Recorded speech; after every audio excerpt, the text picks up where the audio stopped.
jël nañ fi nag état d'urgence bi ñu koy commencé le 23 mars lañ ko jël boobu mi ngi commencé à partir de 20 heures ba 5 heures du matin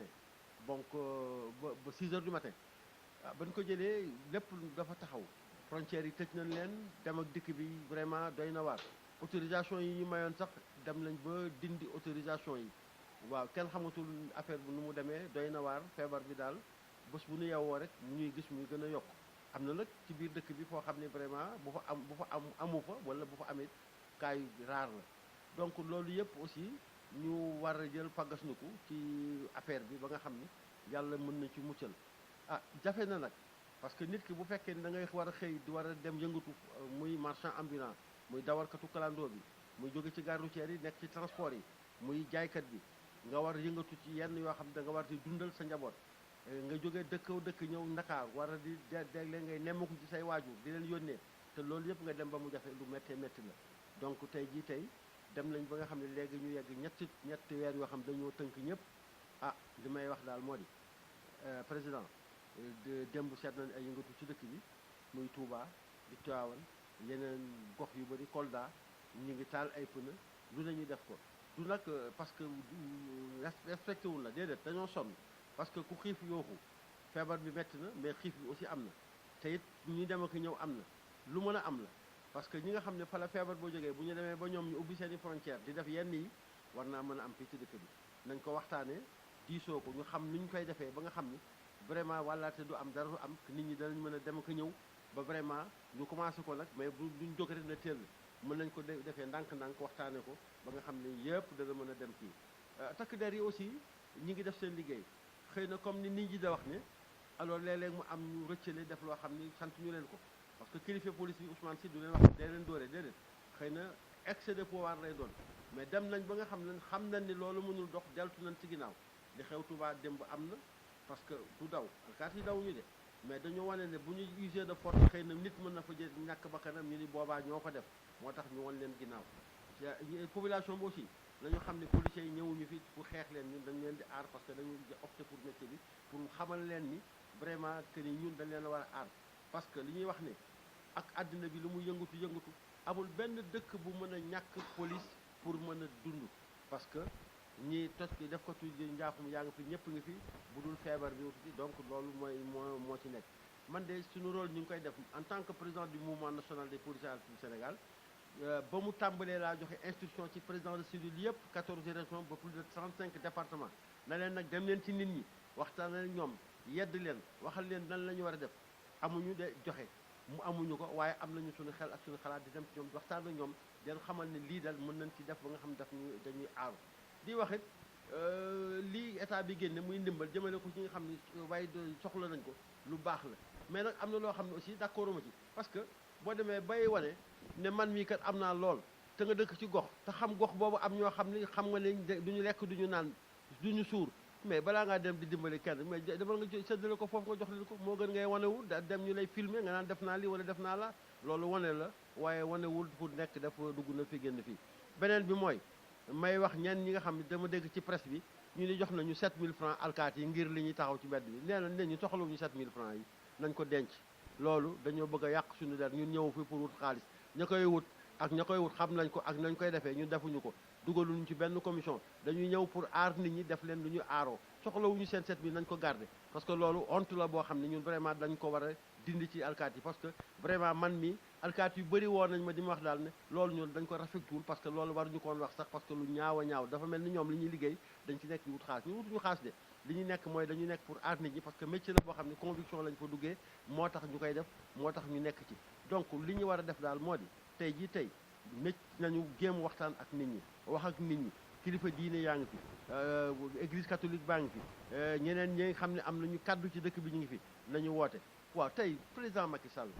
ñun de ñu ngi ci yow di la jàppale mais lan moo war ne association militaires yi retraités yi association policiers retraités yi gendarme yi douaniers yi eaux et forêts yi mais nga wooñu ñu toog waxtaan ak yow parce que lu mu bon ku ci ne métier ba nga nekk am na expertise boo am boo xam ne mën nañ la xelal foo xam ne boo fa jaaree yëpp sotti moo xam ne nit ñi mën a dem di ñëw ñu aaru ci lu bëree bëri mais tey ñi nga woowoon tey ca pare ba waxtaan ak ñoom ñoom de ba ñu génnee ba léegi Sénégal yi ngi leen di déglu mais kenn waxu ci loo xam ne mën a sottal dara dañu ne patt noppi yaakaar naa ne photo wu ak wane wu lañ fa demee woon donc ñun daal en tout cas une fois de plus ñu ngi di jouer suñu rôle di wane ni ñun lii lañu métier bii la ñu newoon di wane aussi ne joxe nañ instruction ci suñu cellules yi di wane aussi ne alkaati yi nga xam ne ñi ngi en activité ñi ngi dem ci ñoom di waxtaan ak ñoom parce que bés bu set ma taal sama oto dem ci benn commissariat waxtaan ak ñoom bu ma mënul it ma envoyé leen SMS da leen nii ak nii ak nii la ñuy doxalee dafa leen nii dafa leen nii la xew Touba nag sama baaraam mi ngi ci de parce que maa ko santaane na leen nag moytu leen bàyyi leen dóore bi ak xeexe bu leen xeex bu ngeen yeddee ñu bañ wan leen ginnaaw bàyyi leen ñoom xeex seen biir dañuy lakk seen yëf la ñuy lakk ñun lakk ñun commissariat ñu dellu toog seen biir commissariat dañu leen di aar donc ñun duñu dugalati ci dara parce que vraiment mënuñu dëkk ci bu set ñu ñuy fustiger di wax suñu comportement ne di baaxul nii lañ demee naa la demee te fa mu gën a ñaawee xam nañ ko ci Sénégal te waxuñu ko ña nga ne patt waaw ña nga ne patt nag loolu moom loolu Sénégal toujours ñi nga gis la ñuy gis bu ñu dooree alkaati bi wala gendarme bi kenn du wax bu ñu ko reyee kenn du wax bu ñu dedda wax mais bu laalee sax agresseur bi ñu ne pourquoi mu laal ko en tout cas daal ñun li ñuy ñaan yàlla muy suñu xeex mooy yàlla def ne Sénégal bii ñu nekk ak àddina bi képp koo xam ne gëm nga ni subhanahu wa taala kenn la mooy ki bind asamaan si tàllal ko mu taw daanu bind suuf si tàllal ko mu taw banku te kooku mooy aar te ku mu aar nga aaru yàlla nañu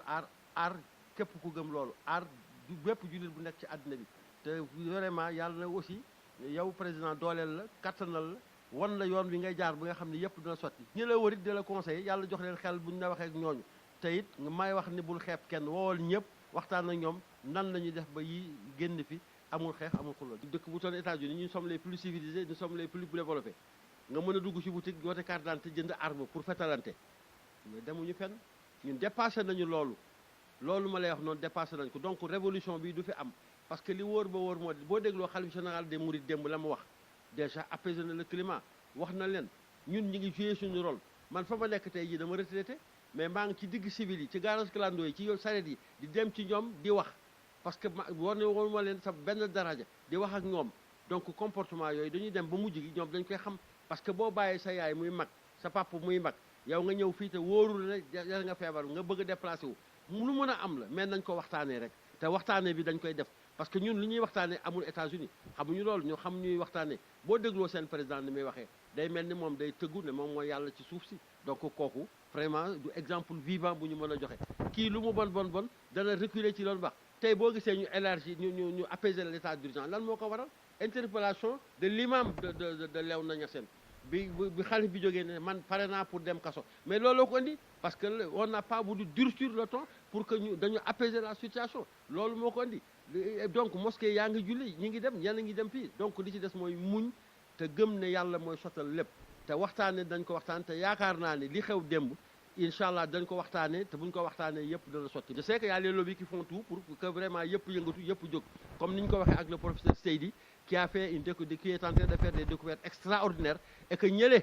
nekk te bëgguñu ko gig parce que bëgguñu ne nit ku ñuul moo découvrir loolu wala découvrir parce que loolu ça leur fait mal moo tax ñuy xeex lu ne ñu xeex mais nag yàlla moo leen ëpp doole moo leen di xeex en tout cas je vous rassure que ni ça dana dem te je vous rassure aussi que ni les policiers qui sont en activité qui sont mes enfants qui sont mes neveux je les donne des conseils te ñi ngi may déglu te yaakaar naa ni doo déggati lu mel ni mukk ne poñe nañu wala dóor nañu parce que dañ leen ko wax parce que policier buy génn bàyyi na soxna sa kër ga ak ay doom yaay ak papa donc tey nga toog 3 mois durant nga nekk ci ngelaw li guddeeg bëccëg gisoo leen déggoo leen en prenant des risques aujourd'hui Sénégal yi dem ba ne vous abusez du pouvoir ñun leen pouvoir boobu ñu jox na parce que état d'urgence la état d'urgence bokkul ak état normal état d'urgence tout le temps fu mu amee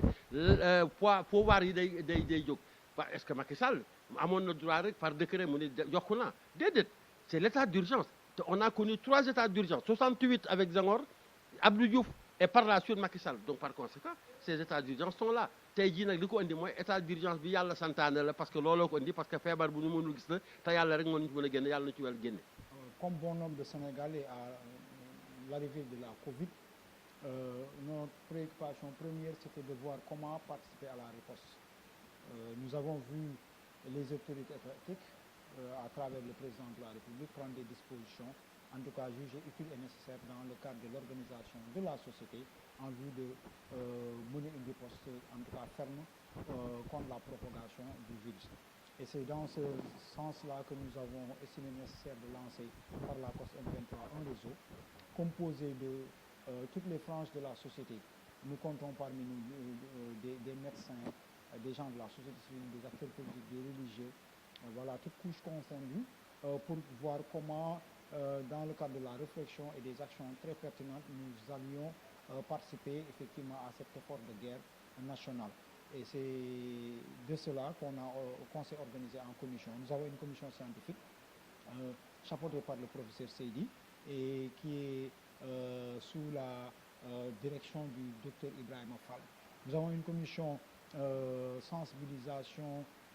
prévention qui est dirigée par l'honorable député Marième Soda Ndiaye. Nous avons aussi une commission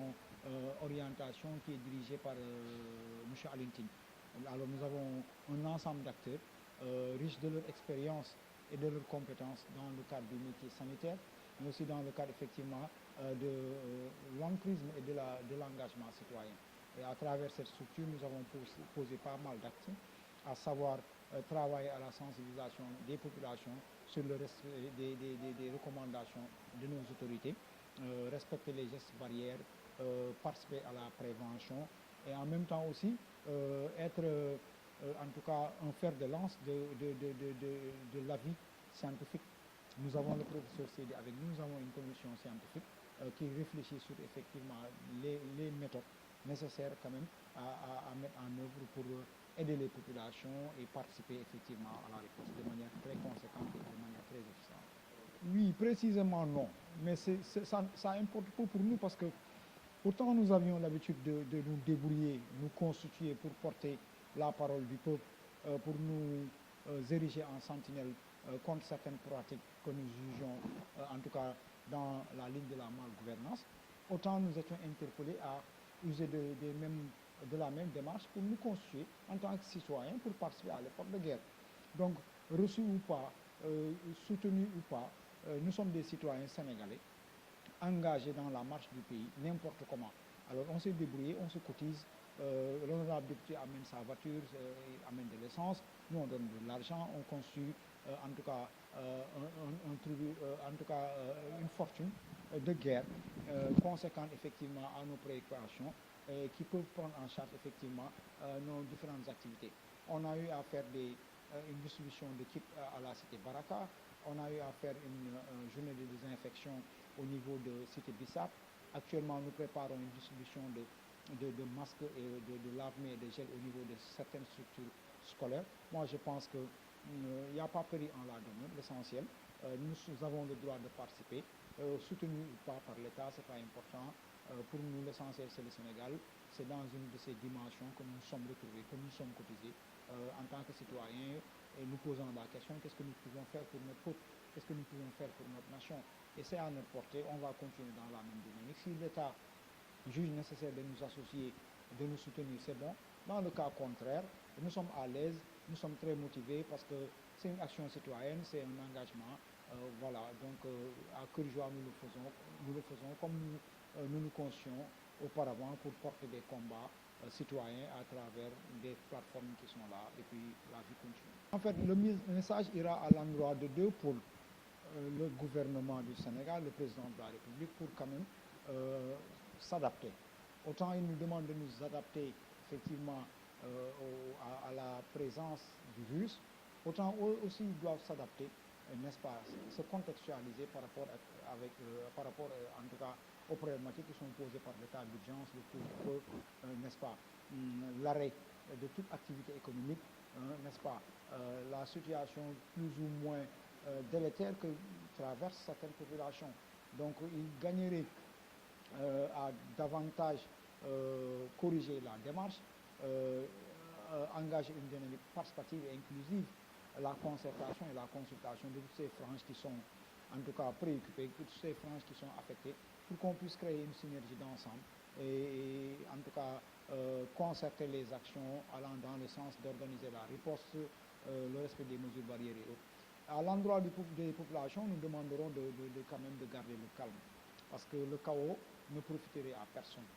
Voilà, c'est un peu difficile quelque part pour les autorités, même s'il y a des manquements graves qui ont été constatés dans la démarche, mais aussi l'heure est grave. Les populations gagneraient quand même à exiger effectivement qu'on les écoute, qu'on les associe à la démarche pour qu'on puisse participer à la réflexion et créer cette synergie qui nous permettrait quand même, en tout cas, de maximiser les efforts dont nous avons besoin dans la gouvernance, en tout cas des ressources destinées à la riposte, dans l'organisation du travail avec l'ensemble des franges qui composent la société sénégalaise.